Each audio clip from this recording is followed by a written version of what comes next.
నమస్కారం. మన విద్యా 24/7 ఛానల్కి స్వాగతం. 6వ తరగతి నుంచి 10వ తరగతి వరకు పాఠ్యాంశాలన్నీ తెలుగులోనే స్పష్టంగా, సులభంగా అర్థమయ్యేలా వివరించడం మా ధ్యేయం. స్కూల్ పరీక్షలైనా, ఫైనల్ అసెస్మెంట్స్ అయినా, ఎస్ఎస్సి బోర్డు పరీక్షలైనా మీ విజయాలకి కావాల్సిన పూర్తి మార్గదర్శకత ఇక్కడే లభిస్తుంది. ఇక ఈరోజు పాఠంలోకి వెళ్ళిపోదాం. నమస్కారం పిల్లలు. ఈరోజు మనం మన పుస్తకాల్లోంచి కాస్త బయటికొచ్చి విశ్వంలో ఉన్న అద్భుతాల గురించి తెలుసుకునే ఒక సరదా ప్రయాణం చేద్దాం. రాత్రిపూట ఆకాశంలో మెరిసే నక్షత్రాల దగ్గర్నుంచి మనకి రోజూ వార్తలు, సమాచారం అందించే శాటిలైట్స్ వరకు ఇలా ఎన్నో ఆసక్తికరమైన విషయాలు నేర్చుకుందాం. మరింకెందుకు ఆలస్యం, మొదలుపెట్టేద్దామా? సరే, ఈరోజు మన ప్రయాణంలో మనం ఏమేం చూడబోతున్నామో ఓసారి చూద్దాం. ఫస్ట్, ఈ అనంతమైన విశ్వం, అందులోని నక్షత్రాల గురించి తెలుసుకుంటాం. ఆ తర్వాత మన సౌర కుటుంబంలోకి వెళ్ళి మన గ్రహాల గురించి, ఇంకా సూర్య, చంద్రగ్రహణాలు ఎలా వస్తాయో చూద్దాం. ఫైనల్గా మనకి ఎంతో ఉపయోగపడే ఉపగ్రహాల గురించి మాట్లాడుకుని నేర్చుకున్నవన్నీ ఒకసారి రివ్యూ చేసుకుందాం. రైట్, మన ప్రయాణం ఉన్నవాటన్నింట్లోకెల్లా అతిపెద్ద దాంతో మొదలు పెడదాం. అదే మన యూనివర్స్.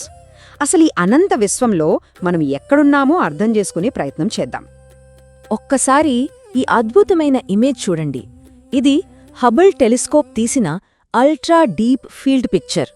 ఇక్కడ మీకు కనిపిస్తున్న ప్రతి చిన్న చుక్క ఒక గ్యాలక్సీ అన్నమాట. మరి ఒక్కో గ్యాలక్సీలో కోటానుకోట్ల నక్షత్రాలు ఉంటాయి.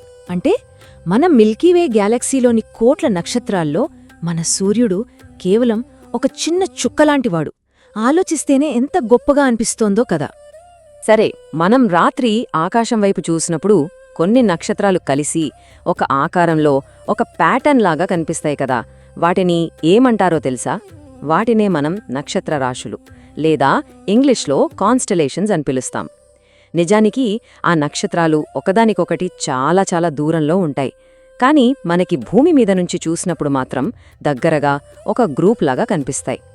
అందుకే పూర్వకాలంలో నావికులు దారి కనుక్కోవడానికి వీటిని ఒక మ్యాప్ లాగా వాడేవాళ్లు. వీటిలో కొన్ని కాన్స్టలేషన్స్ చాలా ఫేమస్.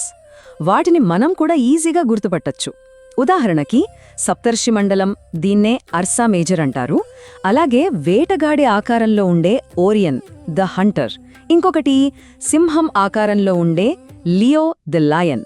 ఇవన్నీ చాలా ముఖ్యమైనవి. ఓకే, ఇంతసేపు మనం అనంత విశ్వం గురించి మాట్లాడుకున్నాం కదా. ఇప్పుడు అక్కడ్నుంచి మన ఇంటికి, అంటే మన సోలార్ సిస్టమ్కి వద్దాం. మన సూర్యుడు, దాని చుట్టూ తిరిగే మన గ్రహాల గురించి వివరంగా చూద్దాం. మన సోలార్ సిస్టమ్ మొత్తానికి సెంటర్ మన సూర్యుడే. దానికున్న గ్రావిటేషనల్ ఫోర్స్ వల్లే మన ప్లానెట్స్, ఆస్టరాయిడ్స్, కామెట్స్ అన్నీ ఒక నిర్దిష్టమైన దారిలో, అంటే వాటి ఆర్బిట్స్లో సూర్యుడి చుట్టూ తిరుగుతూ ఉంటాయి. ఒక ఎగ్జాంపుల్గా మన సోలార్ సిస్టంలోనే అతి పెద్ద గ్రహమైన జూపిటర్ని తీసుకుందాం. దీనిమీద ఇక్కడ ఎర్రగా ఒక మచ్చ కనిపిస్తోంది కదా, దీన్నే గ్రేట్ రెడ్ స్పాట్ అంటారు. ఇది నిజానికి ఒక భయంకరమైన తుఫాను. ఎంత పెద్దదో తెలుసా? మన భూమి సైజు కన్నా పెద్దది. అంటే మన భూమిని మొత్తం అందులో పెట్టేయచ్చు. జూపిటర్ గురించి ఇంకా కొన్ని ఇంట్రెస్టింగ్ ఫ్యాక్ట్స్ చూద్దాం. దీనికి 1-2 కాదు, ఏకంగా 79 మూన్స్ ఉన్నాయి. ఇక దీని సైజ్ అంటే డయామీటర్ 1,39,822 కిలోమీటర్స్. టెంపరేచర్ అయితే -145 డిగ్రీ సెల్సియస్. అంటే ఎంత చలిగా ఉంటుందో ఆలోచించండి. సరే, మన సోలార్ సిస్టంలో ప్లానెట్స్ మాత్రమే కాదు, ఆస్టరాయిడ్స్, కామెట్స్ కూడా ఉంటాయి. వీటి మధ్య ఉన్న మెయిన్ డిఫరెన్స్ ఏంటంటే అవి దేనితో తయారయ్యాయనేది. ఆస్టరాయిడ్స్ ఎక్కువగా రాళ్లు, మెటల్స్తో తయారైతే కామెట్స్ మాత్రం మంచు, దుమ్ము, రాళ్లతో తయారవుతాయి. ఈ టేబుల్ చూస్తే మనకి వాటి మధ్య తేడాలు ఇంకా క్లియర్గా తెలుస్తాయి. చూడండి, ముఖ్యంగా కామెట్స్ సూర్యుడికి దగ్గరగా వెళ్ళినప్పుడు అందులో ఉన్న మంచు అంతా ఆవిరైపోయి వెనుకాల ఒక ప్రకాశవంతమైన తోకలాగా ఏర్పడుతుంది. దీన్నే కోమా అంటారు. కానీ ఆస్టెరాయిడ్స్కి ఇలాంటి తోకలాంటిది ఏదీ ఉండదు. ఓకే, ఇప్పుడు ఒక చాలా ఇంట్రెస్టింగ్ టాపిక్ చూద్దాం. సూర్యుడు, భూమి, చంద్రుడు, ఈ 3 ఒకే సరళ రేఖ మీదకి వచ్చినప్పుడు ఏం జరుగుతుంది? అప్పుడే అద్భుతమైన ఖగోళ వింతలు జరుగుతాయి. వాటినే మనం గ్రహణాలు, అంటే ఎక్లిప్సిస్ అంటాం. ముందుగా సోలార్ ఎక్లిప్స్, అంటే సూర్యగ్రహణం గురించి చూద్దాం. ఇది న్యూ మూన్ రోజున, అంటే అమావాస్య రోజున వస్తుంది. ఇక్కడ చూసినట్లుగా సూర్యుడికి భూమికి మధ్యలోకి చంద్రుడు వచ్చినప్పుడు ఆ చంద్రుడి నీడ మన భూమి మీద పడుతుంది. ఆ నీడ ఉన్న ప్రాంతంలో ఉన్నవాళ్లకి సూర్యుడు కొద్దిగాగాని లేదా పూర్తిగాగాని కనిపించడు. ఇదే సూర్యగ్రహణం. మరి లూనార్ ఎక్లిప్స్ అంటే చంద్రగ్రహణం, ఇది దీనికి సరిగ్గా ఆపోజిట్. ఇది ఫుల్ మూన్ రోజున, అంటే పౌర్ణమి రోజున వస్తుంది. ఈసారి సూర్యుడికి చంద్రుడికి మధ్యలోకి మన భూమి వస్తుంది. అప్పుడు మన భూమి నీడ చంద్రుడి మీద పడి చంద్రుడు కాసేపు డార్క్గా, కొన్నిసార్లు కొంచెం ఎర్రగా కనిపిస్తాడు. దీన్నే బ్లడ్ మూన్ అని కూడా అంటారు. సో మనం గుర్తుపెట్టుకోవాల్సిన మెయిన్ పాయింట్ ఏంటంటే వాటి అలైన్మెంట్. సన్, మూన్, ఎర్త్ ఈ ఆర్డర్లో ఉన్నప్పుడు సోలార్ ఎక్లిప్స్. అదే సన్, ఎర్త్, మూన్ ఈ ఆర్డర్లో ఉంటే లూనార్ ఎక్లిప్స్. ఇంకో చాలా ముఖ్యమైన విషయం, సోలార్ ఎక్లిప్స్ని డైరెక్ట్గా కళ్లతో అస్సలు చూడకూడదు, చాలా ప్రమాదం. స్పెషల్ గ్లాసెస్ వాడాలి. కానీ లూనార్ ఎక్లిప్స్ని మనం ఎలాంటి సేఫ్టీ లేకుండా డైరెక్ట్గా చూడొచ్చు. మన ఈ కాస్మిక్ జర్నీలో ఫైనల్గా మనం మనుషులే తయారు చేసి స్పేస్లోకి పంపిన వాటి గురించి మాట్లాడుకుందాం. అవే ఆర్టిఫిషియల్ శాటిలైట్స్, అంటే కృత్రిమ ఉపగ్రహాలు. ఇవి మనుషులు తయారు చేసిన మెషిన్స్ అన్నమాట. వీటిని రాకెట్ల సహాయంతో స్పేస్లోకి పంపిస్తారు.